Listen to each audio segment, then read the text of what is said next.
स्वर्णोदयदीप्तिम् अखिलभुवनचैतन्यप्रसारम्। నమస్కారం, మన ధర్మం కార్యక్రమానికి స్వాగతం. ఇవాటి మన ధర్మం కార్యక్రమంలో మన ధర్మ సందేహాలను నివృత్తి చేసేందుకు మనతో పాటు ఉన్నారు ప్రముఖ ఆధ్యాత్మికవేత్త ఆచార్య శ్రీ తాడేపల్లి పతంజలి గారు. గురుగారు నమస్కారం. శ్రీ దుర్గాదేవి అయి నమః. గురుగారు, అన్ని మాసములకెల్లా కార్తీక మాసం చాలా శ్రేష్టమైందని, కార్తీక వ్రతం కూడా ఎంతో విశిష్టమైనదని మహర్షులు కొనియాడుతూ ఉంటారు. ఈ వ్రత విధానం ఏంటో తెలియజేస్తారా? అవునమ్మా, మీరు చెప్పినట్లుగానే నచ కార్తీక సమో మాసః అని పురాణాల్లో చెప్పారు. పెద్దలు చాలామంది ఇప్పటికి ఇదే విషయం వ్యాఖ్యానం కూడా చేశారు. అంటే దాని అర్థం ఏంటంటే, ఈ చైత్రము వైశాఖము మొదలైన నెలలన్నింటిలోనూ కార్తీకము అనేటువంటిది చాలా విశిష్టమైనటువంటి మాసం, చాలా ప్రఖ్యాతి పొందిన మాసం. ఏంటండి, ఎందుకు అంత ప్రఖ్యాతి అని అంటే, హరిహరాత్మకము అంటారు దీన్ని. అంటే శివుడు విష్ణువు కలిసి ఉన్నటువంటి మాసం కార్తీక మాసం. ఈ కార్తీక మాసంలో వ్రతాన్ని అందరూ చేయండి అన్నారు. వ్రతం అనేసరికి మనకు వెంటనే సత్యనారాయణ స్వామి వ్రతం, ఇలాగ వ్రతంగా పూజ అండి, కూర్చోవాలండి అంటే పూజ లాంటిదే ఇది కూడా. కాకపోతే ఆ రకంగా ఒక 2-3 గంటలు 4 గంటలు కూర్చోవటం కాదు. ఇది ప్రతిరోజు చేయవలసినటువంటి ఒక విధిపూర్వకమైనటువంటి అనుష్ఠానపూర్వకమైనటువంటి పూజా విధానం ప్రతి వాళ్ళం కూడా పాటించాలి. ప్రతిరోజు కార్తీక మాసంలో తెల్లవారుజామునే లేవాలి. అది తప్పనిసరిగా ప్రతి వాళ్ళు చేయాలి. సూర్యుడికి ఉదయానికి ముందుగానే అందరం కూడా స్నానాలు చేయాలి. చేసిన తర్వాత ఉమాధవుడు మాధవుడు, వామదేవుడు వాసుదేవుడు రెండూ ఒకరే. ఆ ఇద్దరిని స్మరిస్తూ నీకు ఆ 2 మూర్తుల్లో ఏ మూర్తి మనస్సుకి దగ్గరగా అనిపిస్తే ఆ మూర్తిని తలుచుకుంటూ మెడ వరకు నదిలో మునగమన్నారు పురాణ శాస్త్రంలో. కార్తీక పురాణం అని చెప్పి చాలా విశిష్టమైనటువంటి పురాణం ఇది. సూతుడు సౌనకాది మహామునులకి చెప్తాడు. కార్తీక మహాపురాణం అన్న పేరు స్మరించుకున్న చాలా గొప్ప విశేషం.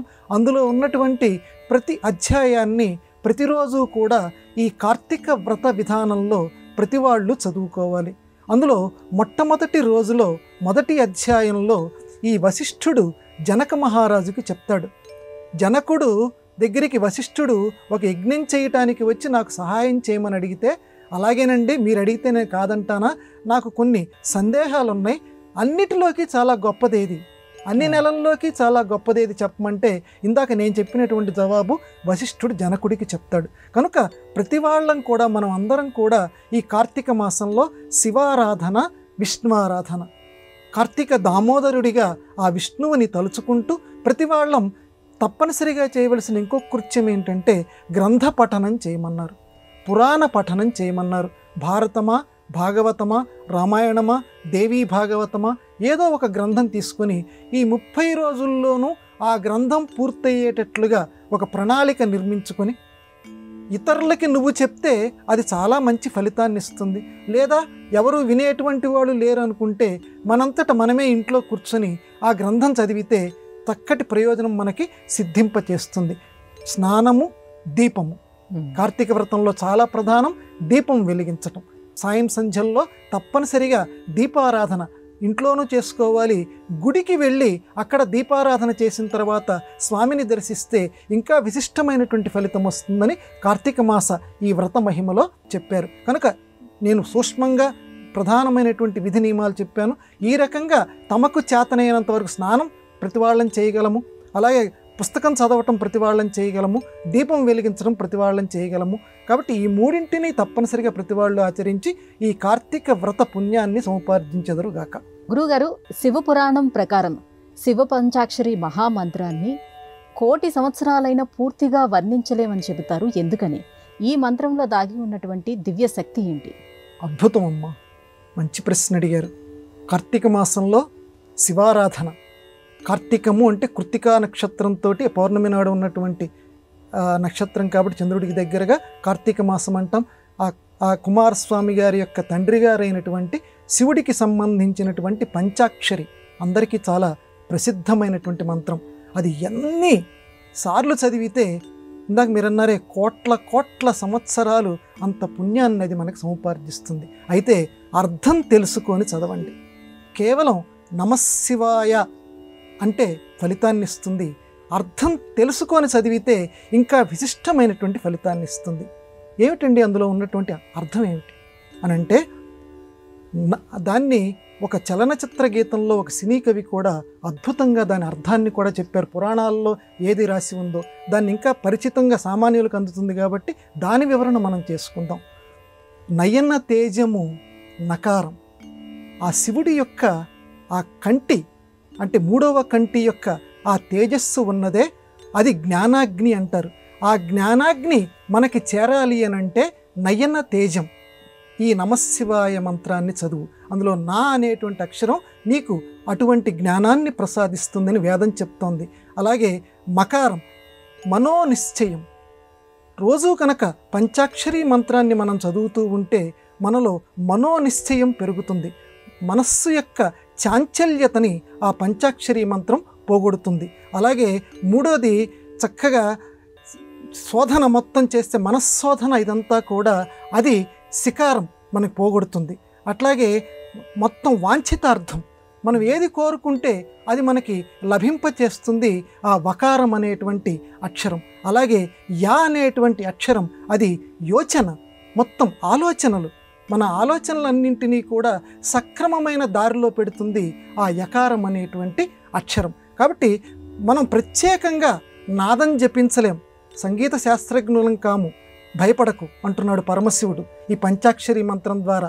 నాదం మొత్తం నాదశాస్త్రం ఏదైతే ఉన్నదో, సంగీత శాస్త్రం ఏదైతే ఉన్నదో అది మొత్తం చదివిన ఫలితం, అది మొత్తం నీలో జీర్ణించుకున్నటువంటి ఫలితం ఆ నా అనే అక్షరంలో ఉంది. కాబట్టి నకారం ఆ నాదాన్ని నీకు ఇస్తుంది. ఆ రకంగా మిగతా ప్రతి అక్షరాలు కూడా నీకు అటువంటి అద్భుతమైనటువంటి ఫలితాన్ని మనకి అందచేస్తే, యజ్ఞం చేయలేదా బాధపడకు, యజ్ఞ ఫలితాన్ని అందచేస్తుంది. ఇట్లాగా నమశివాయ అనేటువంటి పంచాక్షరిలో ఉన్నటువంటి ప్రతి అక్షరం కూడా యజ్ఞ ఫలితాన్ని అందచేస్తుంది, నమస్కార ఫలితాన్ని అందచేస్తుంది. ఎందుకంటే మనం ప్రతిరోజు గుడికి వెళ్ళలేము, కానీ ప్రతిరోజు గుడికి వెళ్ళకపోయినా ప్రతిరోజు గుడికి వెళ్ళి శివుడికి నమస్కారం చేస్తే ఎంతటి విశిష్టమైనటువంటి ఫలితం వస్తుందో అంతటి విశిష్టమైనటువంటి ఫలితం ఆ నకారం అనేటువంటి ఆ అక్షరాన్ని తలుచుకుంటే మనకి ఆ పరమశివుడు అందచేస్తాడు. ఇలాగా ఒకటా రెండా ఆ పంచాక్షరిని ఎన్ని రకాలుగా ఎంతసేపు అయినా సరే ఒక్కొక్క అక్షరాన్ని గంటల కొద్దీ వ్యాఖ్యానం చేయవచ్చని చెప్పి పెద్దలు అనేక మంది వ్యాఖ్యానం చేశారు. శంకర భగవత్పాదుల వంటి మహానుభావులే కాకుండా వారి శిష్యులైనటువంటి పద్మపాదాచార్యులు మొదలైన వారు కూడా ఈ పంచాక్షరికి అద్భుతమైనటువంటి వ్యాఖ్యానం రాశారు. ఈ పంచాక్షరి అన్న పేరు తెలుసుకున్న, ఆ నమశివాయ అనేటువంటి పేరు తెలుసుకున్న శివాయ, శివుని కొరకు నమస్కారం. శివుడు అంటే శుభము, శుభములనిచ్చేటువంటి వాడు. జీవితంలో అందరం ఆశించేది శుభమే కాబట్టి ఆ శుభాన్ని మనకు అనుగ్రహించేటువంటి ఆ పంచాక్షరిని ప్రతిరోజు చదవాలి. అందులోనూ ఈ కార్తీక మాసంలో చదివితే తప్పనిసరిగా శివానుగ్రహం మనందరికీ లభిస్తుంది. అది అందరికీ లభించుగాక. గురుగారు, శ్రీకృష్ణుడి యొక్క 8 మంది భార్యలకు భగవద్గీతలో ఉన్న 8 అపరా ప్రకృతి అంశాల మధ్య ఆ తాత్విక సంబంధం ఏమిటి? సాధారణంగా మానవుల యొక్క అంటే మన యొక్క దృష్టి మనలాగా దేవుణ్ణి చూస్తూ ఉంటాం. భార్యాభర్తల సంబంధంకి వచ్చేసరికి శ్రీకృష్ణుడికి 8 మంది భార్యలు ఏమిటి? మామూలుగా ఉండొచ్చు, ఒక ఆదర్శ పురుషుడి కింద శ్రీకృష్ణుడు ఉండొచ్చు కదా, 8 మంది ఏంటండి? అటు తమాషాగా చెప్పారమ్మా. ప్రతిదీ కూడా మన పురాణాల్లో ప్రతీకాత్మకంగా ఉంటుంది. ఎందుకనంటే 7 భార్యలని చెప్పలేదు, 9 మంది భార్యలని చెప్పలేదు, కేవలం 8 మంది భార్యలనే చెప్పారు. దీనికి సమాధానం, దీనికి తాళం చెవి ఎక్కడుందంటే భగవద్గీతలో ఉందని పెద్దలు చెప్పారు. 8 మంది ఉండటం ఏమిటి? దీని వెనకాల రహస్యం ఏంటంటే భూమిరాపో అనలో వాయు కం బుద్ధిరేవచ అహంకారం ఇతీయం మే భిన్నా ప్రకృతి రష్టధ. భగవద్గీతలో స్వామి స్వయంగా చెప్పాడు. ఆయనకి 8 రకాల విభూతులు ఉన్నాయి. ఆ 8 రకాల విభూతులు అనే విభూతి అనే పదానికి అర్థం ఏంటంటే ఐశ్వర్యము అని అర్థం. అంటే మానవులమైన మనకి గొప్పదైనటువంటి ఐశ్వర్యం అంటే కేవలం సంపదనే కాదు, రకరకాలుగా శక్తిని ప్రసాదించటం. ఆ రకరకాల శక్తులు ఏవైతే ఉన్నాయో 8 రకాల శక్తులు ఆయనకు ఉన్నాయి. ఏమిటండి ఆ శక్తులు? భగవద్గీతలో స్వామి చెప్తున్నాడు. భూమి, పంచప్రకృతులు అంటాం చూడండి, పంచభూతాలు. భూమి మొదటిది, తర్వాత అప్పు నీరు, తర్వాత తేజస్సు అగ్ని, తర్వాత వాయువు, తర్వాత ఆకాశం. ఇవి పంచభూతాలు. ఈ పంచభూతాలు ఆయన యొక్క శక్తులు. ఆ శక్తుల్నే భార్యలు అంటున్నాం. ఈ పంచభూతాలే కాదు, మిగిలిన 3 ఏమిటి? భూమి రాపో అనలో వాయు కం బుద్ధిరేవచ. బుద్ధి కూడా ఆయన యొక్క శక్తి. అహంకారం అంటే నేను అనేటువంటి వాడిని దేవుడికి సంబంధించిందని చెప్పి తర్వాత ఉత్తమ స్థాయికి వెళ్ళాలి. అది కూడా అహంకారం కూడా ఆయన యొక్క శక్తి. కాబట్టి ఈ శక్తులనే మన వాళ్ళు ఏం చేశారంటే, శక్తులు అని చెప్తుంటే అందరికీ అర్థం కాదని చెప్పి భార్యలు అనేసరికి మన సంబంధం వచ్చేస్తుంది, కాబట్టి భార్యాభర్తల సంబంధం వచ్చేస్తుంది. కాబట్టి లోకంలో ప్రతి వాళ్ళకి కూడా భార్యాభర్తలు అని అంటే అదేదో వినబుద్ధి వస్తుంది. కాబట్టి శ్రీకృష్ణుడికి 8 మంది భార్యలు అన్నారు. శ్రీకృష్ణుడికి 8 శక్తులు ఉన్నాయని చెప్తే వెంటనే పండితులు మాత్రమే గ్రహిస్తారు, సామాన్యుల దగ్గరికి ఆ విషయం వెళ్ళదు. కాబట్టి ఈ 8 శక్తులు ఆయన అధీనంలో ఉన్నాయి సుమా అని చెప్పడానికి. ఎందుకనే ఈ విషయాన్నే శంకర భాగవత్పాదుల వారు కూడా సౌందర్యలహరిలో శివశక్త్యాయుక్త అన్నారు. అంటే శక్తి అన్నారు. శక్తి అనేది భార్యకి సంకేతం. కాబట్టి ప్రతి దేవతా పురుషుడికి శక్తి భార్య.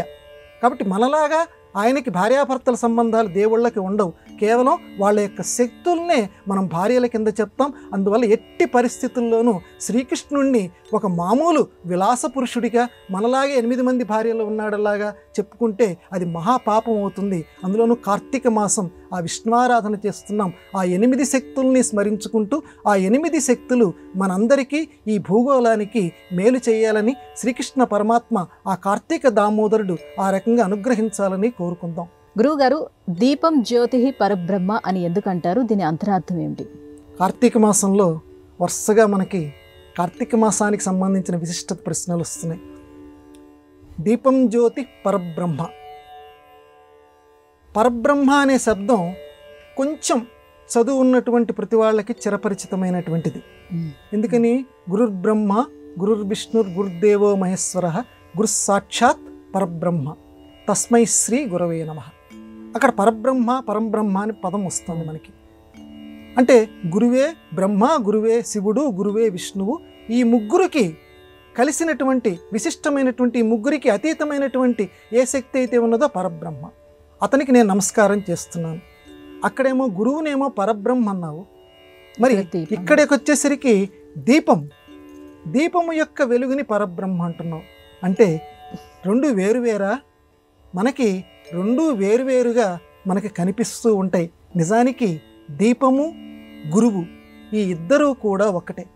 ఎందుకంటే దీపం ఏ రకంగా చీకట్లని పోగొట్టి వెలుగుని అనుగ్రహిస్తుందో, గురువు కూడా ఆ రకంగానే అజ్ఞానాన్ని పోగొట్టి జ్ఞానాన్ని మనకి అనుగ్రహిస్తూ ఉంటాడు. కాబట్టి దీపం జ్యోతి పరబ్రహ్మ, దీపము యొక్క వెలుగు పరబ్రహ్మతోటి సమానం. అంటే త్రిమూర్తులకు కలిసినటువంటి, త్రిమూర్తులకి అతీతమైనటువంటి శక్తిదాయిని దీపము.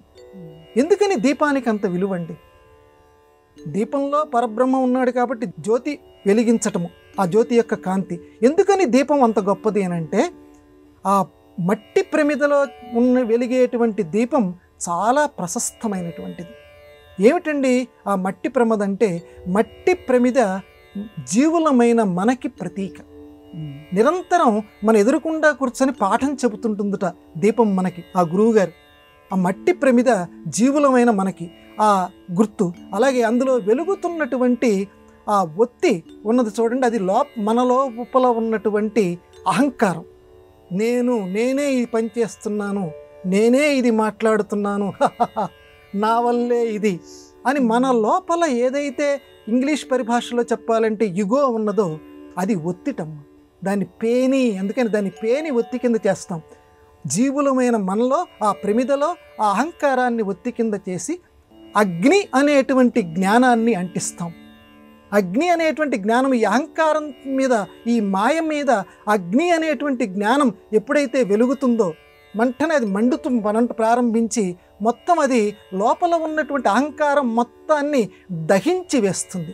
ఆ జీవుడి లోపల ఉన్నటువంటి అహంకారాన్ని మొత్తాన్ని దహించి వేస్తుంది. కాబట్టి దీపానికి అంత విలువ. అది కార్తీక మాసంలోనే ప్రత్యేకంగా ఎందుకు వెలిగించమన్నారు అని అంటే, కార్తీక మాసం శివ కేశవ శక్తిదాయిని, హరిహరాత్మకం. ఇంత విశిష్టమైన నెల ఇంక ఏ నెల లేదు. కాబట్టి ఇద్దరూ కూడా అమోఘమైనటువంటి ఫలితాన్ని ఈ కార్తీక మాసంలో ఇస్తారు. కాబట్టి జీవులమైన మనందరికీ కావలసింది కర్మ కంటే కూడా జ్ఞానం ముఖ్యం. కాబట్టి జ్ఞానం రావాలి. కాబట్టి ఆ జ్ఞానాన్ని ప్రసాదించేది శివకేశవులు కనుక ఆ శివకేశవుల అనుగ్రహాన్ని తొందరగా అనుగ్రహించే దీపాన్ని వెలిగించండి. అదే పరబ్రహ్మ. అన్నిటికంటే పరం అనే పదానికి అర్థం ఏంటంటే శ్రేష్టమైన. బ్రహ్మము అంటే వ్యాపించి ఉన్నటువంటి దైవాన్ని బ్రహ్మము అని అంటారు. కాబట్టి శ్రేష్టంగా ఉండి అంతటా వ్యాపించి ఉన్నటువంటి దైవం ఏదైతే ఉన్నదో అంతటా నువ్వు నమస్కారం చేయలేవు, ప్రతి చోట వెళ్ళి దండం పెట్టలేవు. ఓ మానవుడా, ఓ జీవుడా, ఎదురుకుండా నేను కనపడుతున్నాను. నువ్వు వెలిగించినటువంటి దీపమే పరబ్రహ్మ. అంతటా ఏదైతే నిండి ఉన్నదని అనుకుంటున్నావో అదే దీపం కింద నీ ఎదురు కింద ఉంది. కాబట్టి దానికి నమస్కారం చెయ్యి అని ఆ పరబ్రహ్మ రూపంలో ఉన్నటువంటి ఆ త్రిమూర్త్యాత్మకమైనటువంటి ఆ దీపం మనకి చెప్తోంది. అందువల్లే మిగతా రోజుల్లోనూ దీపాన్ని వెలిగిస్తాం, కార్తీక మాసంలోనూ వెలిగించి ఆ దీపానికి హృదయపూర్వకంగా మనం అందరం కూడా నమస్కారం చేసి ఆ చల్లని దీవెన్ని అందరూ పొందెదరుగాక. హనుమాన్ చాలీసాలో ఉన్నటువంటి యుగ సహస్ర యోజన పరభాను అనే పదంలో ఉన్న దూరానికి, ఆకాశానికి భూమికి మధ్య ఉన్నటువంటి ఈ దూరానికి ఎలా సమన్వయం చేసుకోవాలి? మన సనాతన ధర్మం, సనాతనము అని అంటే ఏష ధర్మ సనాతన. రామాయణంలో మహానుభావుడు చెప్పినటువంటి మాట ఏష ధర్మ. ఇది శాశ్వతమైన ధర్మం. ఇది ఎప్పటి నుంచో ఉన్నటువంటి ధర్మం. ఇందులో చెప్పబడినటువంటి విషయాలు ఎప్పటి నుంచో ఉన్నాయి అని దాని అర్థం. దానికి ప్రామాణికంగా చాలా ఆశ్చర్యం కలుగుతుందమ్మా. అది తెలిసి నాకు ఒళ్ళు జల్లుమంది. ఎప్పటి నుంచో ఉన్న విషయం తులసీదాస్ అనేటువంటి మహానుభావుడికి దర్శనమైందంటే ప్రత్యేకంగా వాళ్ళ మనస్సుల్లో ఆనాటి ప్రాచీన ఋషులు దైవం ఆ రకంగా పలికించింది. అద్భుతమైనటువంటి హనుమాన్ చాలీసా తులసీదాస్ రాశారు. అది మనం ఈరోజు ప్రత్యేకంగా చెప్పనక్కర్లా. చాలామంది పాడుకుంటున్నారు, చాలామంది దానివల్ల ఫలితాన్ని అనుభవిస్తున్నారు. విశిష్టమైనటువంటి ఆ హనుమాన్ చాలీసాలో యుగ సహస్ర యోజన పరభాను అని హనుమంతుడి యొక్క వర్ణనలో ఉందమ్మా. తులసీదాస్ రాశారు. దాని అర్థం ఏంటంటే సూర్యుడికి భూమికి మధ్య ఉన్నటువంటి దూరం ఎంతో యుగ సహస్ర యోజన పరభాను అని రాశారు ఆయన. అంటే ఈయన ఉద్దేశంలో యుగము అని అంటే 12,000, తర్వాత సహస్ర అంటే 1000, యోజనము అంటే 8 మైళ్ళు, మొత్తం కలిపితే 15,000 కోట్ల కిలోమీటర్లు. ఏమిటది? భూమికి సూర్యునికి మధ్య ఉన్నటువంటి దూరం. అంత దూరంలో ఉన్నటువంటి సూర్యుణ్ణి ఒక పండు అనుకొని హనుమంతుడు పైకి లేచి మింగబోయాడు. అప్పుడు ఇంద్రుడు వజ్రాయుధంతో కొడితే ఆయన హనువులు దవడలు వాచిపోయాయి. అందుకని ఆంజనేయుడికి ఆ రోజు నుంచి హనుమంతుడు అని పేరు వచ్చింది. అది మిగతా కథ. దాన్ని అలా ఉంచితే ఈ 15,000 కోట్ల కిలోమీటర్లు అనేటువంటి దూరం ఏమిటి పౌరాణికమా, చాలామంది ఇలా రాస్తూనే ఉంటారులే అని అనుకుంటే, దీన్ని నిజము అని చెప్పి మనం ఈనాడు ఏదైతే నెత్తి మీద పెట్టుకుంటున్నారో ప్రపంచమంతా కూడా నాసా అనేటువంటిది ఏదైతే ఉన్నదో అంతరిక్ష పరిశోధనా శాస్త్ర కేంద్రం, తిరుగులే అది. నాసా ఏం చెప్తే ఈరోజు ప్రపంచం అంతా కూడా దాన్ని శిరసా వహిస్తున్నారు. వాళ్ళు లెక్కలు కట్టారమ్మా. భూమికి సూర్యునికి మధ్య ఎంత దూరం ఉందని లెక్క కడితే వాళ్ళు కూడా 15,000 కోట్ల కిలోమీటర్లకి దరిదాపుల్లోనే వచ్చారు. ఈయనది కొంచెం 32 కిలోమీటర్లు కొంచెం అధికంగా ఉంది తులసీదాస్ చెప్పింది. అంటే ఇంచుమించు ఇద్దరూ కూడా 15,000 కోట్ల కిలోమీటర్ల దూరంలోనే వచ్చారు. అంటే ఎంత ఆశ్చర్యం! ఎప్పుడో అంటే ఈ లెక్కలేవి తెలియనటువంటి కాలంలో, ఇప్పుడంటే చాలా లెక్కలు, ఎన్నెన్నో అధునాతన యంత్రాలు ఎన్నో వచ్చాయి. ఆ అధునాతన యంత్రాలతోటి, కాంతి సంవత్సరాలతోటి ఎంతెంతో లెక్క కట్టి, ఎవరైనా అనుమానం ఉంటే అంతర్జాలంలో నాసా వెబ్సైట్ ఉంది, అందులో వెతుక్కోవచ్చు. అద్భుతంగా ఉంటుందమ్మా. అందులో ఆ నాసా వెబ్సైట్లో భూమికి సూర్యునికి మధ్య ఉన్న దూరం 15,000 కోట్ల కిలోమీటర్లను రాస్తే తులసీదాసు ఈ విషయాన్ని ఎప్పుడో రాశాడు. ఏ 15వ శతాబ్దిలోనో ఆ మహానుభావుడు ఈ విషయాన్ని రాశాడు. అంటే మన ప్రాచీనులు ఎంత గొప్పవాళ్ళు, అది ఇక్కడ నేను చెప్పదలుచుకుంది. ఈనాటి ఈ గణన యంత్రాలు లేనటువంటి సమయంలో కూడా మన సనాతన ధర్మంలో ఇంత విశిష్టమైనటువంటి ఆవిష్కరణలు జరిగాయి. అందుకే మన సనాతన ధర్మం, మన హిందూ ధర్మం, మన ధర్మం అంత గొప్పది. అందుకే ఈ ధర్మానికి ప్రతి వాళ్ళు కూడా శిరస మనస నమస్కారం చేయాలని కోరుకుందాం. గురువుగారు, శివాలయంలో ఇచ్చినటువంటి ప్రసాదాన్ని ఇంటికి తీసుకురాకూడదు అని చెప్తారు. మిగతా ఆలయాలతో పోల్చినప్పుడు శివాలయానికి ఏంటి తేడా? బాగుందమ్మా. చంద్రాననార్థదేహాయ చంద్రాంశుసితమూర్తయే చంద్రార్కానల నేత్రాయ చంద్రార్ధశిరసే నమః. మిగతా దేవాలయానికి శివాలయానికి మధ్య కొంత తేడా ఉంది.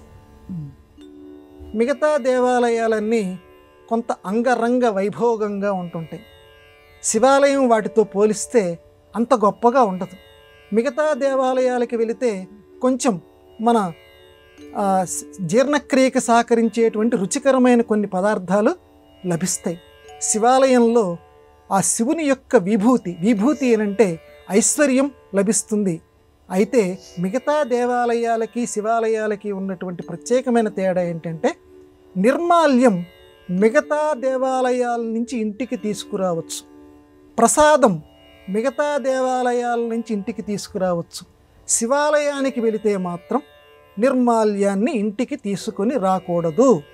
లేదండి ఇప్పటికి మేము కొబ్బరికాయ కొడుతున్నాం, మామూలు దేవాలయాలను ఒక చెప్పు అక్కడ ఇస్తున్నాం, ఒక చెప్పు అక్కడ, అది తెలియక చేస్తున్నటువంటి పని. ఎట్టి పరిస్థితుల్లోనూ శివాలయానికి వెళ్ళిన తర్వాత అక్కడ కేవలం విభూతిని మాత్రం మనం రాసుకొని ఏదైనా చిటికెడి విభూతిని ఇంటికి తెచ్చుకోవాలి, కానీ అంతవరకే మనకు అనుమతి ఉన్నది. కానీ నిర్మాల్యం, శివుణ్ణి పూజించినటువంటి పూలు కానివ్వండి, పళ్ళు కానివ్వండి, ఏవి కూడా ఇంటికి తీసుకొని రాకూడదు. తెస్తేనండి ఇవాళ కాకపోతే రేపైనా దాని ఫలితాన్ని మనం అందరం అనుభవిస్తాం. ఎందుకు తేకూడదండి? ఇక్కడ మళ్ళీ మనకు ప్రశ్న. మిగతా దేవాలయాల నుంచి ఎందుకు తెచ్చుకోవచ్చు, శివాలయం నుంచి మాత్రం ఎందుకు తీసుకురాకూడదంటే శివుడు ఒక భక్తునికి ఆ వరం ఇచ్చాడు. చండీశ్వరుడు అని ఒక అద్భుతమైనటువంటి భక్తుడు ఉన్నాడు శివుడికి. ఆయన శివుణ్ణి వరం కోరుకున్నాడు. నీ దేవాలయంలో ఉండేటువంటి నిర్మాల్యము, ఈ వస్తువులు పళ్ళు ఏదైతే ఉన్నాయో వాటన్నింటినీ మీద అధికారం నాకే, అలా ఉండేటట్లుగా నాకు అనుగ్రహించు అని చండీశ్వరుడు శివుణ్ణి అడిగితే శివుడు అనుగ్రహించాడు. అందువల్ల ఏ ప్రసాదమైనా సరే, ఏ నిర్మాల్యమైనా సరే ఆ చండీశ్వరుడికి మాత్రమే అధికారం ఉంటుంది. కాబట్టి ఆ చండీశ్వరుడికి కూడా మన గుళ్ళల్లో కనపడుతుంటాడు శివాలయాల్లో. ఆయనకు కూడా ఒక నమస్కారం చేసుకోవాలి. ఆయన అనుమతి తీసుకొని కూడా మనం తెచ్చుకోకూడదు. ప్రసాదం మాత్రం శివాలయంలోనే విడిచిపెట్టాలి. ఇక కాకపోతే 1-2 శివాలయాలకి మాత్రం అనుమతి ఇచ్చారు. చండీశ్వరుడు అనుమతి అవసరంలా. ఎక్కడ అవి అంటే జ్యోతిర్లింగాలు వెలిసినటువంటి చోట, కాళహస్తి మొదలైనటువంటి, అలాగే కాశీ మొదలైనటువంటి పవిత్రమైనటువంటి జ్యోతిర్లింగాల క్షేత్రాలు వెలిసి స్వామివారి స్వయంభూలింగాల కింద వెలిసినటువంటి క్షేత్రాలు ఏవైతే ఉన్నాయో అటువంటి శివాలయాల్లో మాత్రం చండీశ్వరుడికి అనుమతి లేదు. ఎవరమైనా సరే, ఏ భక్తులమైనా సరే అక్కడి నుంచి ప్రసాదం తెచ్చుకోవచ్చు. కానీ ఆ 2-3 దేవాలయాలు తప్పించి మిగతా శివాలయాల నుంచి మాత్రం ఎట్టి పరిస్థితుల్లోనూ నిర్మాల్యాన్ని, స్వామివారి ప్రసాదాన్ని ఇంటికి తీసుకొని రాకూడదు అని చెప్పి మన ధర్మశాస్త్రాలు స్పష్టంగా చెప్తున్నాయి. అందరూ ఇది గ్రహించెదరు గాక. గురుగారు, ఇవాటి మన ధర్మం కార్యక్రమంలో మాకు వచ్చినటువంటి ఈ సందేహాలన్నీ కూడా నివృత్తి చేసినందుకు ధన్యవాదాలండి. నమస్కారం అమ్మా. ఇది ఇవాటి మన ధర్మం కార్యక్రమం. రేపు మన ధర్మం కార్యక్రమంలో మళ్ళీ కలుసుకుందాం. నమస్కారం. ఈ కార్యక్రమాన్ని తిరిగి చూడాలనుకుంటే www.youtube.com/ETV Life Spiritual లో చూడవచ్చు.